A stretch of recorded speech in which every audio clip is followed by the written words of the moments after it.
ഇവിടെ ഇരിക്കുമ്പോൾ മറ്റെല്ലാം മറന്നുകൊണ്ട് നമുക്കൊറ്റ വികാരമേ ഉള്ളൂ. ഞാൻ ഭാരതീയനാണ്. ഒറ്റ ചിന്തയേ ഉള്ളൂ, എൻ്റെ രാജ്യം, എൻ്റെ മണ്ണ്, എൻ്റെ നാട്. ഭാരതഭൂമിയിൽ പിറന്നതിൽ ഞാൻ എത്ര അഭിമാനം കൊള്ളണം തുടങ്ങിയ ചിന്തകളായിരുന്നു എനിക്കിവിടെ വരുമ്പോൾ. എനിക്ക് തോന്നുന്നു ഇവിടെയുള്ള ഓരോരുത്തർക്കും അങ്ങനെയുള്ള ഒരു ബോധമായിരുന്നു മനസ്സിലെന്ന്. കാരണം ഇത് വാഗാ അതിർത്തിയാണ്. പഹൽഗാം ഭീകരാക്രമണത്തിന് ശേഷമുള്ള അസ്വാരസ്യങ്ങൾക്കിടയിലാണ് ഇവിടെ ഞങ്ങൾ സന്ദർശിച്ചത്. അപ്പോൾ കുറച്ച് വീര്യം കൂടും. ദേശസ്നേഹമുണർത്തുന്ന ഗാനങ്ങൾക്കും മുദ്രാവാക്യങ്ങൾക്കും പ്രചോദനങ്ങൾക്കും ഇടയിൽ ഊറ്റം കൊള്ളുന്നത് ഇന്ത്യ എന്ന ബോധമാണ്. ഇന്ത്യ എന്ന രാജ്യസ്നേഹമാണ്. ഇവിടെ ഞാനും നീയും എല്ലാം ബന്ധുക്കളാണ്, സ്നേഹിതരാണ്. കാരണം നാം ഇന്ത്യക്കാരാണ്.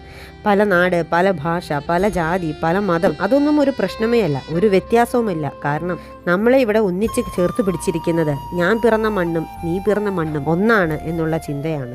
ഇവിടെ നമ്മൾ ഒന്നിച്ചിരിക്കുന്നത് ഒരമ്മയുടെ മക്കൾ എന്ന ചിന്തയിലാണ്. ഭാരതമാതാവിൻ്റെ മക്കൾ പ്രജകളോ സേവകരോ അല്ല, മക്കളാണ്. ഒരമ്മയുടെ മക്കളാണ് ഭാരതത്തിൻ്റെ മക്കൾ. ഈ ചിന്ത ഇങ്ങനെ മനസ്സിൽ കൊടുമ്പിരി കൊണ്ടിരിക്കുമ്പോൾ മുന്നിൽ കാണുന്ന കാഴ്ചകളൊക്കെ ഉത്സവങ്ങളാണ്. പിറന്ന മണ്ണിന്റെ വിജയത്തിനായുള്ള പ്രചോദനമാണ്, പ്രോത്സാഹനമാണ്. നമ്മുടെ രാജ്യത്തിനെതിരെയുള്ള അനീതിയോട് പോരാടും എന്ന യുദ്ധ കാഹളമാണ്. ഇവിടെ ഓരോ ഭാരതീയന്റെയും ചുണ്ടിൽ വിടരുന്ന ചിരി ഇന്ത്യ എന്ന് കേൾക്കുമ്പോഴുള്ള ആഹ്ലാദത്തോടെയാണ്, രാജ്യസ്നേഹത്തോടെയാണ്. ഇവിടെ എത്താനും ഇതെല്ലാം കാണാനും പങ്കുകൊള്ളാനും ഒക്കെ കഴിഞ്ഞത് ഭാഗ്യമാണ്, പരമാനന്ദമാണ്. അപ്പോൾ സ്നേഹത്തോടെ നന്ദി.